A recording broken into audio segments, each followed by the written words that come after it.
this is Bob Sorrentino from Italian Roots in Genealogy, and I'm here today with Anne Tatangelo from Angel Research. So welcome, Anne. Thanks for being here. Nice to be here. Thank you, Bob. So just to make everybody as jealous as I am right now, you're in Puglia. I'm in Puglia, yeah. Fantastic. Little out of my research range, but yeah, we're in Puglia and it's hot. Well, it's hot here too, so there you go. It's not so bad. But you have the nice stone wall behind you and everything. So so before we get into Angel Research and what you do, what's your Italian background? Where's your family from? And well, you're going to be probably surprised to hear that I was born in England of English parents that go back to the 1600s. I have no Italian blood whatsoever. Really? I am Really? surprised. Thought you might be, yeah. Most people are. I took my husband's surname when we got married because I had been married before, and I just didn't feel it was right to be married to one man while using another man's surname. Yeah, well, I guess yes, I guess that's fair enough. So I took his surname, so I'm now Anne Tatangelo, which makes me sound Italian, but I'm really not. Yeah, well, you know, what is a real Italian anyway, right? We're a mixture of so many different things. Exactly. So have you researched your husband's family? Where's he from? Well, he's from Sora, which is where we live. Sora is in Frosinone. And yes, I started researching his family, and I got quite a ways back. And then people started asking me to search their families, and unfortunately, I haven't really gotten back to him. So he's hanging there in the closet, waiting for me to have some free time. Yeah, you know, I bounce back and forth between my family, and every once in a while, my wife, her mom is from Shaka in Sicily, and her dad's from Puerto Rico, and I've been able to trace one part of our family back to Spain, way back to Spain, and the interesting thing about that is so many Puerto Ricans do DNA tests, probably certainly more than Italians. Yeah, she's got, I mean, for sure. Thousands and thousands and thousands of cousins. I mean, they're coming out of the woodwork, and wow. Probably, I mean, I'm going to say at least 5 or 6 times as many as I have. So now they'll go back to your English family, and I'll tell you why I want to go back to that for a second. I could trace all the way back to Edward I, but my daughter, my children are adopted, and my daughter is a direct descendant from Daniel Boone, Captain Morgan, wow. And she's a dispenser going back, way back. So now what have you found with your English family going back that far? Well, I can tell you that there's nothing as fancy as your family. They were weavers, silk weavers back in the 1600s, then cotton weavers after that, and a couple of them were coal miners. You know, I've got a little mystery there. One guy disappears. He didn't break the research because I knew who his parents were, but he just disappears off the face of the earth. So he's my little mystery, not really a block, but a mystery. Yeah, but you know, that's pretty interesting in that, you know, when you research the Italian families, especially in some of the small towns, you know, everybody was mostly, at least my family anyway, my mom's family, they were farmers, you know, and when I finally hit upon somebody that was something else, I was like, oh, wow, this is great. Somebody was something other than a farmer or a farmhand. But now my grandmother's, my father's mother, her father's family, they actually, since you mentioned the silkworms, they cultivated silkworms in Calabria. I never knew that until I got there. I didn't know that either. Yeah, isn't that interesting? They you know, underneath the palazzo, whatever you want to call it, where they kept the horses and everything, there was like a section where they told me that they cultivated silkworms in the mountains of Calabria. And I could only guess that probably, the climate was probably good for that, or otherwise, why would they? Yeah, exactly. Exactly. No, a lot of the silk, of course, silkworms and stuff were imported into England, but the weavers there were quite skilled. And, and then you get into of course, a lot of them were from France and different countries. But yeah, and then, of course, cotton came in and the American Civil War and everything else. So, yeah, and I'm this, halfway through a fascinating book now by Tim McCall, and he goes into um, the men in Renaissance Italy and how they dressed, the attire they wore, and there's a lot of silk and gold and things like that, gold thread and stuff like that. It's pretty amazing what they would do and how they would dress, not only themselves but their whole court had to be, wear a certain kind of dress and all look the same and everything like that. Quite interesting. So tell us about Angel Research. I know you have a great YouTube channel. I know you make lots of videos on helping people. So how did you start that, and why did you start that? well, as I say, I was researching my husband's family, and I really was just learning Italian. I was struggling to read the handwriting, as I'm sure many people can relate to.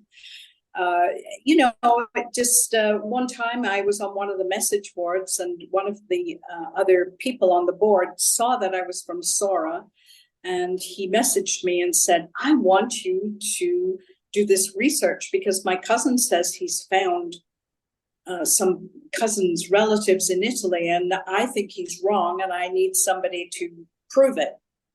And he said, I'll pay you. And I thought, oh, well, okay, we can work with that. And that's really how it all started. And interestingly enough, I'm still in contact with that gentleman from England whose family was from Sora.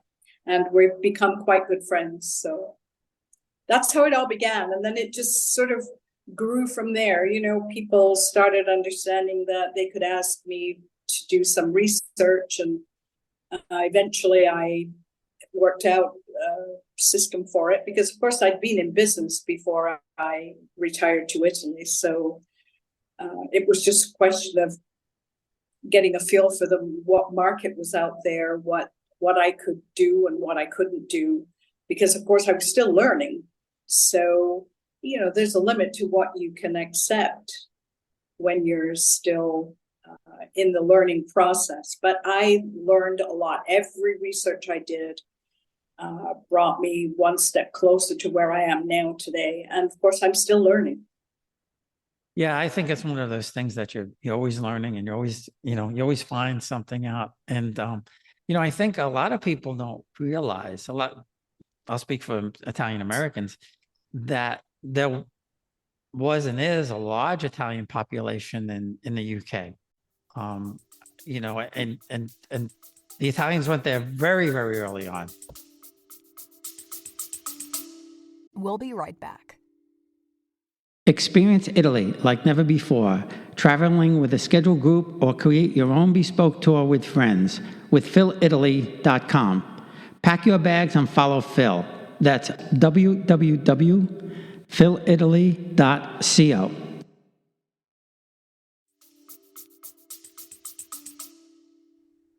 Yeah, very early. Yeah, you're right. But even in America, quite early, most of the ones that emigrated from Italy in the early years were specialists. They were sculptors, they were stonemasons, they were artists in some respect. They had enough money to support themselves, during that transition. But they were really the people that were brought over by the rich Americans to build those fancy buildings and houses and so on, because they just loved this style of architecture.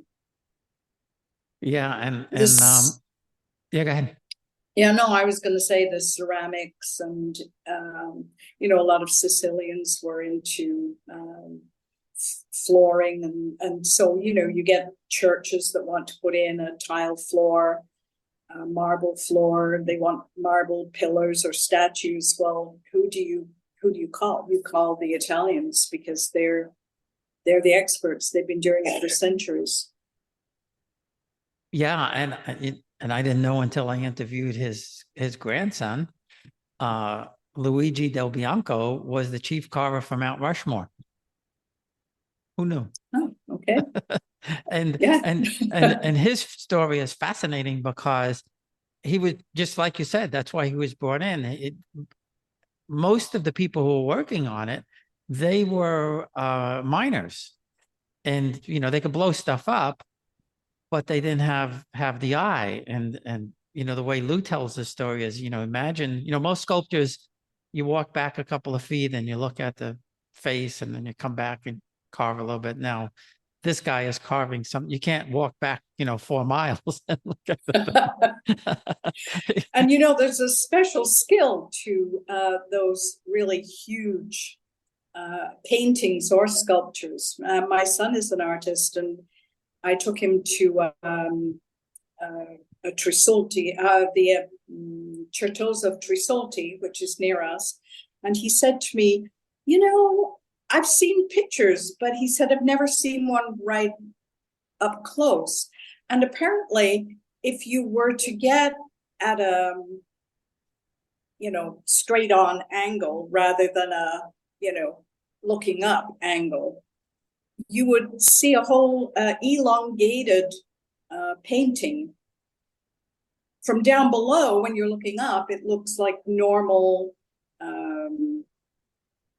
People look like they have normal arms and legs. But if you were to get up on a really high ladder and look at it straight on, you would have a totally different aspect. So the artists, even the sculptors would have to take that kind of thing into consideration, where people are going to be standing when they're looking at it. That's amazing. I can't draw a straight line, so No.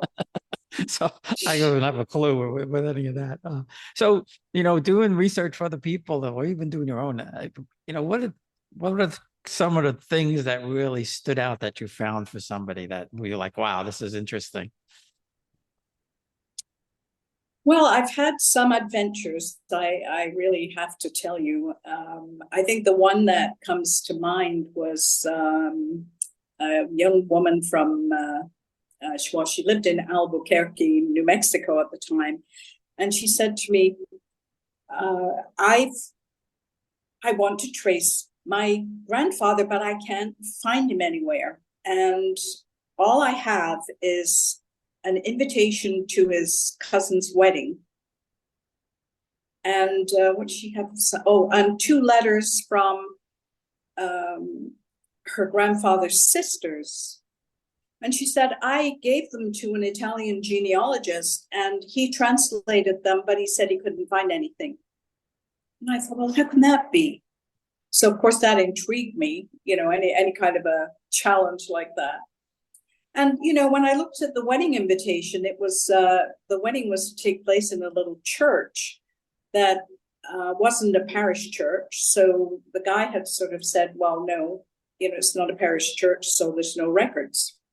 And I thought, well, that's strange, because when I got married in Italy, we got married in a different church. The service was in a different church than the parish church where we had to go and visit the priest and do all the paperwork. And I thought, there's got to be a way to do this. And it turned out that we ended up, the family were from Rome, and they were people that made those jeweled bustiers, the ones that the queen and all the court ladies make, that are all in jewelry and everything. And this is what the family did in Rome. But they actually turned out to be from Naples, and they were originally tailors from Catanzaro in Calabria. So it was really quite an adventure by the time we finished doing, and I learned so much along the way, not just about her family, but how things worked in southern Italy in those days. Yeah. Yes. And how far back did that family go? How? Well, it went back to the 1700s. I think she wasn't much interested in the Calabria part, because they really didn't become famous until they went to Naples and got involved with the court and doing things in a bigger way. And then, of course, they moved to Rome, where they became much more important. But yeah, it was a great journey. Yeah, that's interesting. And that when we were in Capricotta, they actually had vestments that my fourth great grandmother had made in Naples for the church. And to your point, it was just all silk and it was made in Naples. So who knows? Maybe they made it. You never know. Who knows? You never know. You never know.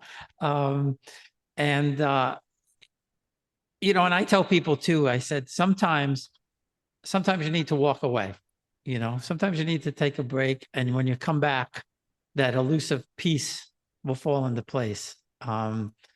So with that, what advice do you have for people? I mean, we've both been doing this for a very long time. I always get people asking me about, how do I start? Where do I start? What advice do you give to people who are just starting out? Well, of course, most of the time I don't get contact with people until they come to me. And quite often they come to me because they're so frustrated they can't seem to get that connection back to Italy.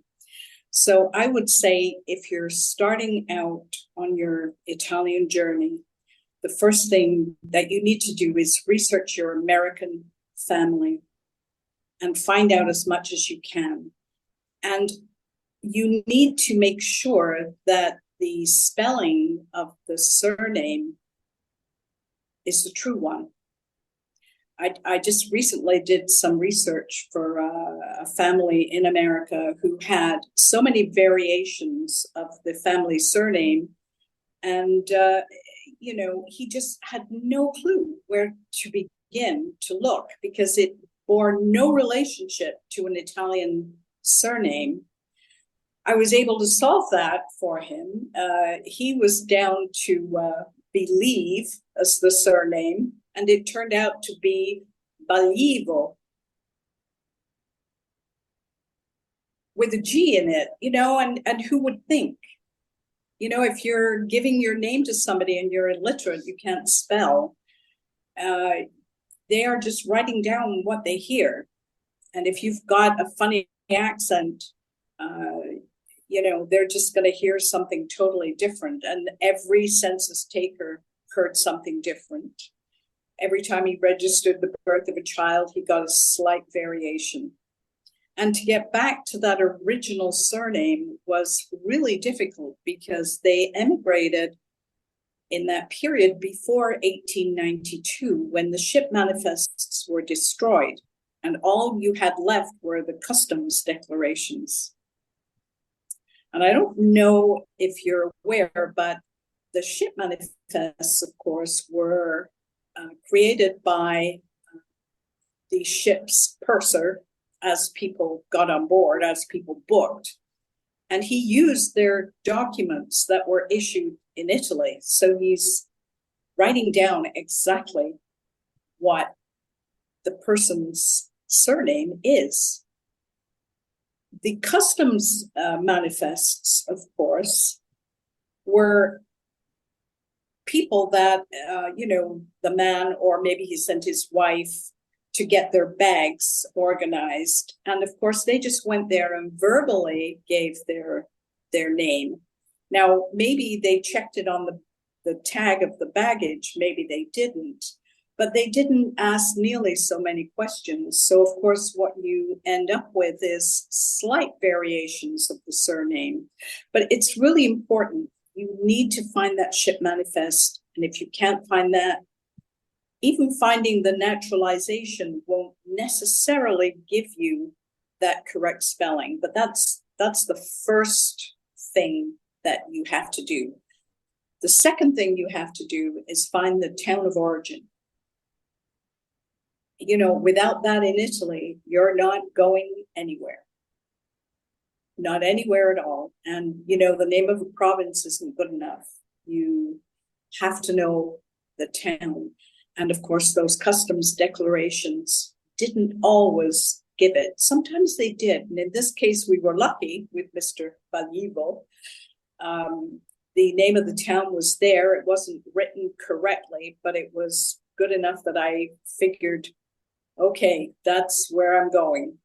And just looking up documents for that town gave me this sense of, okay, the guy's from there. His wife has the same surname, but a different surname, I should say. So she wasn't from the same town. So it, you know, now I'm looking for a town that carries both surnames. So it's a little complicated to really get that town of origin.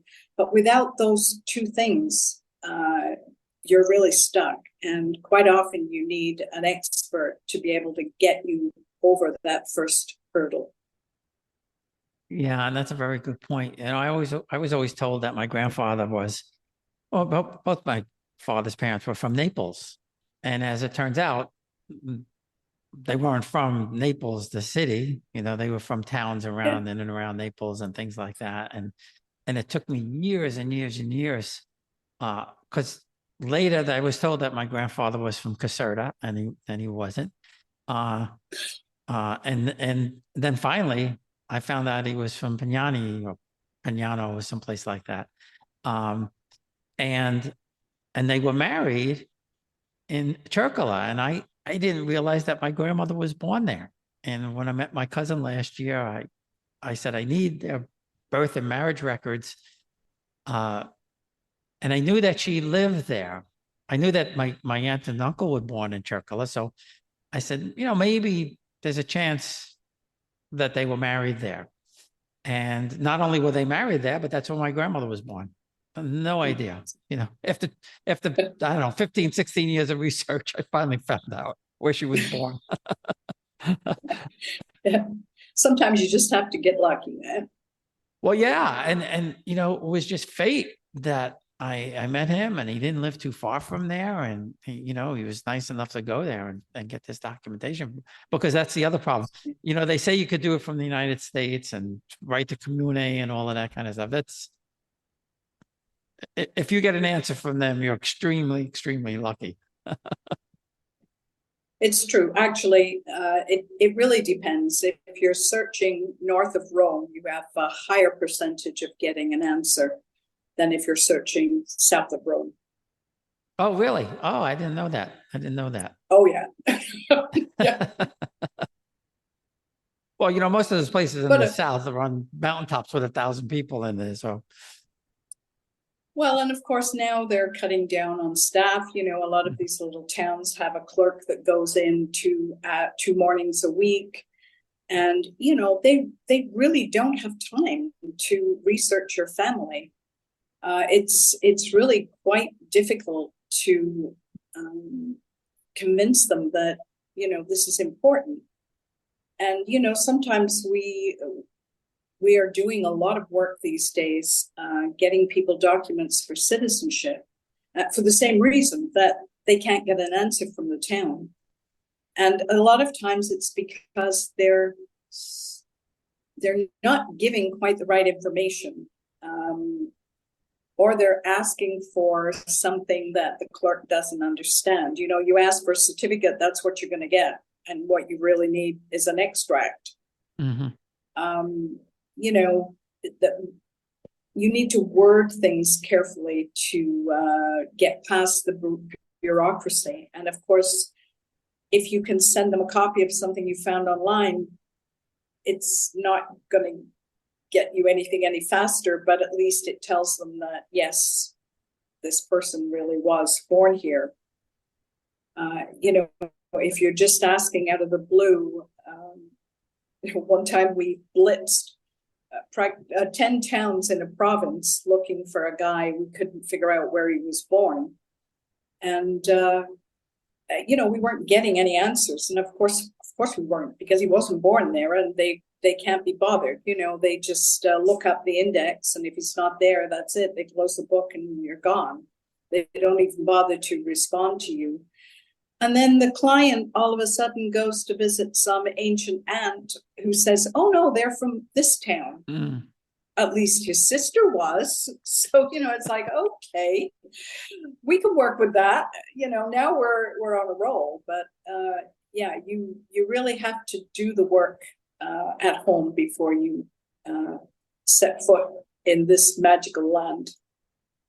Yeah, and it's the same thing when you're researching the Antenati, because people say the same thing. I can't find it, or why isn't it there, and it's not indexed, or things like that. And I tell people, I've interviewed several people from Family Search, and I said they're working on it. I mean, they got millions and millions and millions of records to do, but the names, because of the handwriting, the names that are indexed aren't always the same. So I tell people, you got to try different variations. If you think it ended in an O, try an A, try an I, things like that, because it's just somebody sitting at their computer looking at this record who may or may not even understand Italian that well. I always have the records where the guy writes like me instead of nice and neat. So it's always hard to figure out. But my second great grandmother was from Switzerland, and her last name was Mohr. Mohr. And I found 3 variations of that in the Antenati. So, Naples, there's not a lot of indexing there. Surprisingly, my mom's family from Torito, practically the whole town going back to 1750 is indexed. So I think it just depended on where they start, Well, and of course, a lot of volunteers will index the town of their interest. Mm-hmm. And, one of the things you have to remember is that sometimes, depending on how the indexes were created, I mean, I don't know if you've even thought about it, but you see these 10-year indexes and you think, how did they do that without computers? Mm. Put it all in alphabetical order. Without a computer for 10 years worth of documents. Now, if it's a small town, okay, I get that. But if it's a town the size of Palermo or the size of Naples or Rome, I mean, Rome has these huge 10-year indexes, and you just have to wonder. And if you don't find it in there, then you have to think to yourself, maybe they got missed, because people did get missed from the index. Well, and some indexes, I found indexes that they're in alphabetical order by the first name, and some in the alphabetical order by the last name. So it just depends on the town or the clerk or whomever. And usually that depends on how close they are to Napoleon's entrance. Because church records were pretty much always in alphabetical order by first name. And of course, they continued that in the early years of Napoleon before somebody finally got the hang of, this is going to be better if we do it by surname. Yeah. And my cousins that were born in Torito, they told me that, I don't think it happened early on because I see who went, but when they were growing up in the, the 30s and 40s, almost anybody could go to Comune and register the birth. They would send, the 10-year-old daughter to go and say, Francesco was born on this date. That. Yeah, well, they live there. So I've never come across that. Yeah. I have to assume that they're right. They said, they would send anybody to the community because they didn't really care, because they probably, valued the church records more, and it didn't matter for them, because they didn't know that we were going to 50, 60, 70 years later, 100 years later, we're all going to be researching the reasons. I didn't realize this. So you're retired there, yes? Is that what you said? Yeah, that's right. Yeah. And so when did you retire? And what is it like? How's it work? Well, we came here 20 years ago. We took early Wow. retirement, and we returned to my husband's hometown. And he, yeah, I don't know, he just, I was looking for something to do, and that's what I did. That's what I ended up. The town finally got a library, and I went in there one day, and there's a door leading to the Archivio Storico, and I thought, oh wow, amazing, let's see what's in there. And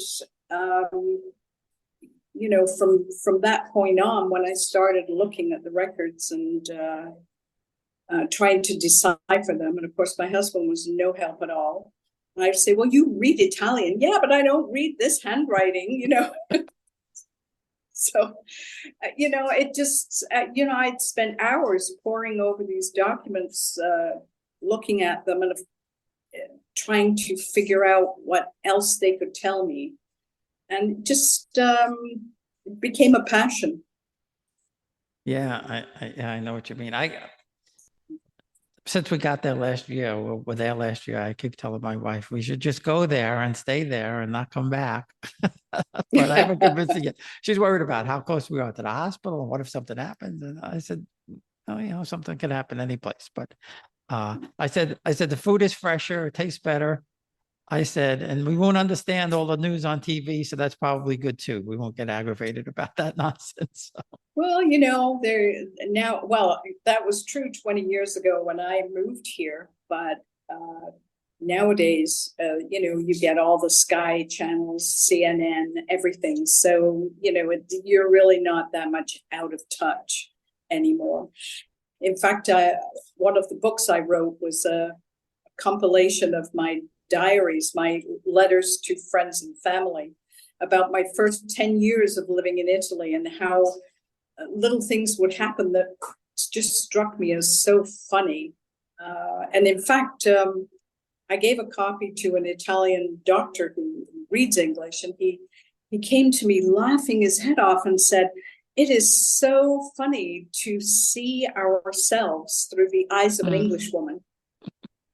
The things that make you laugh, that seem strange to you. So, well, the funniest thing that happened to us when we were there, we were going to take the fast train from Rome to Naples just for the experience. I said, we don't have fast trains in America. We got all this space. We don't have fast trains. But anyway, so we get to the station, and it's I guess we were like maybe 45 minutes early, an hour early.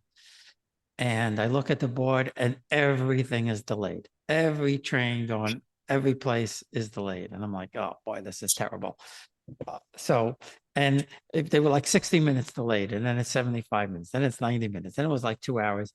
So my wife said, well, what are we going to do? We were there with the kids. What are we going to do?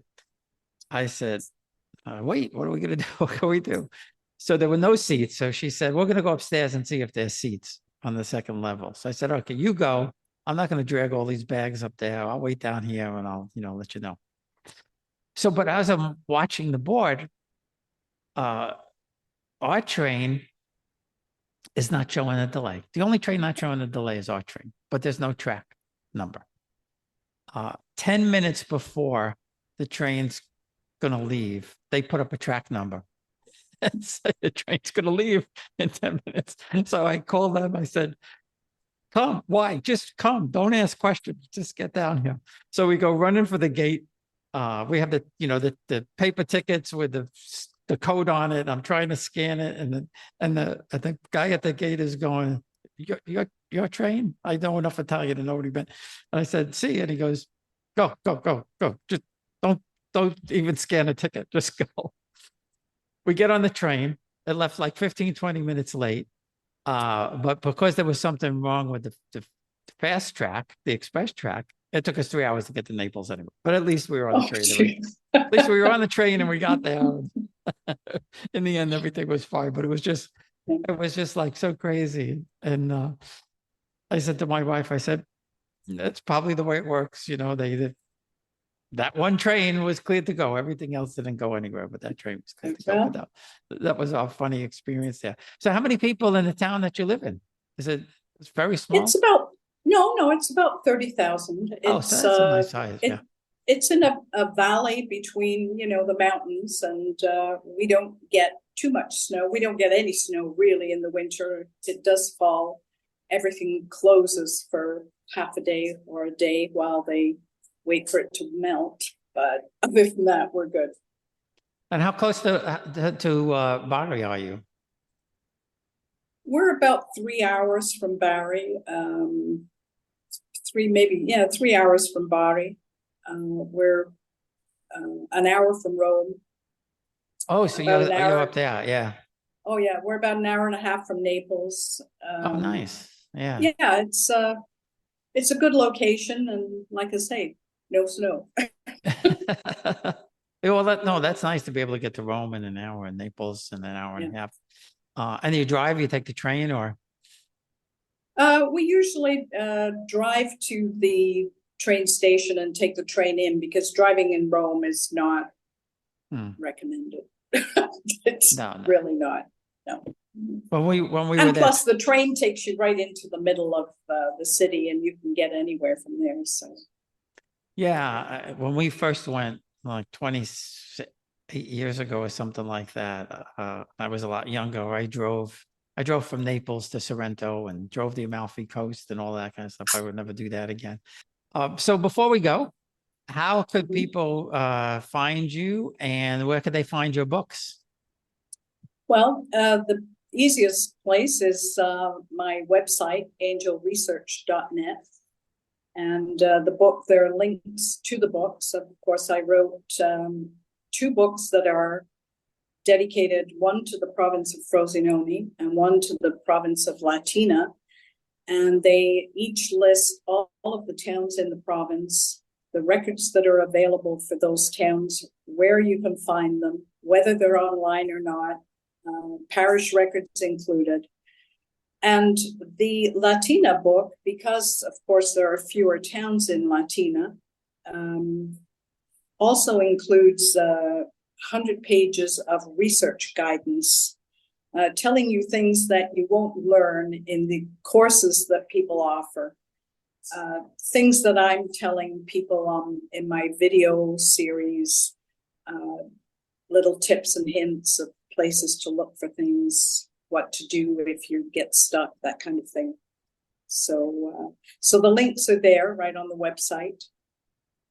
The website also, of course, contains a lot of written articles on the same topics, helping you. One of the things that I wanted to accomplish was to help people do their own research. And I think the biggest thing that irritates me on message boards is somebody asks, how can I find this record? And immediately 3 or 4 people jump in and say, oh, here's the record. And I always think, that wasn't the question. The guy wants the excitement of finding it himself. It's good when somebody gives it to you, but it doesn't help you move to the next level. And I think it's much better to be told where to go and look than it is to be just given the record in your hand. Yeah, and that's a very good point. I hadn't thought of that way, because I see it on my Facebook group all the time of somebody who just, like you say, where can I find this? And then all of a sudden somebody shoots out a whole bunch of stuff. And I know they're trying to be helpful, but to your point, if you really want to pursue it, and part of the thrill is actually finding it, at least for me, is finding it yourself. Exactly. And I did a lot, and I eventually had to reach out to somebody in Italy because I couldn't find anything on my father's family. And probably because I was looking in the wrong place. I was looking in Naples, and he wasn't in Naples. But he helped me find some things, and then from there, I was able to latch onto that and find other things on my own. So sometimes, you get a little help like that. It's super. Well, listen, Anne, thanks again. I really appreciate you taking the time, and Anne's posting on my group all the time. So if you you want to see her videos, they're there. Or you could contact her direct. They certainly can. Thank you, Bob. Hi, everyone. This is Bob Sorrentino, just letting you know that my new book, Farmers and Nobles, is now available for sale on www.italiangenealogy.blog/Farmers and Nobles, or you can find the link in the podcast notes. Thanks for listening.